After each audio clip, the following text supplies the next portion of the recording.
have said through the years, probably Wilt Chamberlain was the player that you had to change things more than any other player playing against, including Lou Alcindor or Bill Walton or Michael Jordan or any of those, because he was the first really giant athlete. He was a great athlete too. He ran the 400-meter run, or I think what was then the 440, in less than 50 seconds. He was a fine high jumper, and the stories are told about his coming out of the locker room and the track weight men were doing some curls and struggling with it. He just picked up the thing and flipped it around like it was nothing. In preparing to play against Wilt, we would have managers out on the floor with a broom, simulating Wilt on defense, holding the broom up as high as they could, and then it was our job to shoot over or somehow get a shot off with a broom in the face. We came into Lawrence and we were a very somber group in the locker room before the game. I think the fear of Mr. Chamberlain was probably instilled by into every team in the league, because he was a magnificent force. Tex had devised a defense that posted me in front of Chamberlain and then somebody behind him, and I think it was Bob. I was the man, the chaser on the baseline, chasing from one corner, and then when Wilt looks as though the ball was coming into Wilt, I would be behind Wilt and we'd pincher him.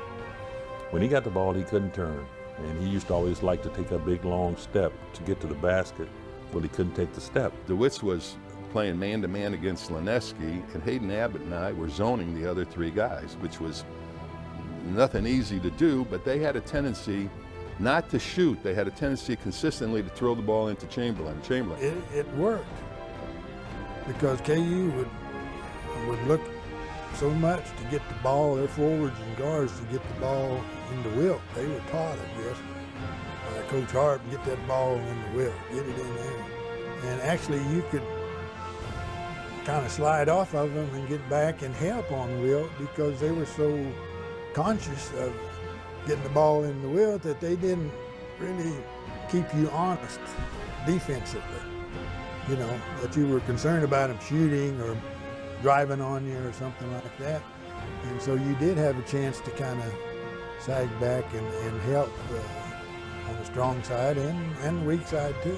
Excellent game plan by Coach Winter and his staff, and it worked to perfection. I never will forget shooting shots that Wilt came after and missed by about that much, trying to knock it into the stands. In the first half, we got 15 up. I mean, we really did click. We were up and down that floor, and I mean, we just devastated. We were kicking a lot of tail out there, and I think we were up by a significant amount of points in the first half. We go down at halftime, and Tex changes his whole philosophy. So let's sit on the ball. Let's slow it down. Well, we should have kept running, in my review of that. Lineski was 6'6", and I'm about 6'3.5", 6'4", you know, somewhere around, and they started going to him near the end of the ball game.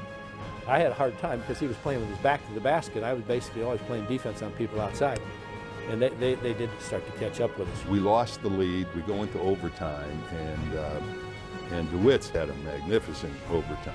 I was so determined that no matter what happened, we were going to beat the University of Kansas, because we were a better team as far as I was concerned. What I remember was a particular play where the ball came into Chamberlain and he went up to dunk it, and I blocked that shot. An official called it a jump ball, and while I didn't score the basket, I did get the tip on the jump. Hayden Abbott, who was a starter on that team as well, was always filling the lane from the outside. And I remember coming off the board with the ball and dribbling down the left side, and I saw the side of my eyes, I saw him streaking down the right side.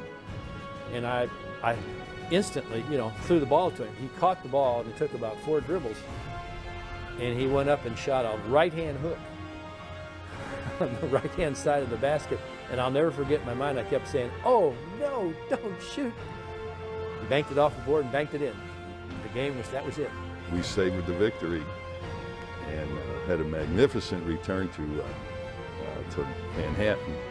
I think that they had a blockade on the campus the next day, much to President McCain's chagrin. But it was a great victory. The pride in being able to win at Lawrence with him on the court was just huge.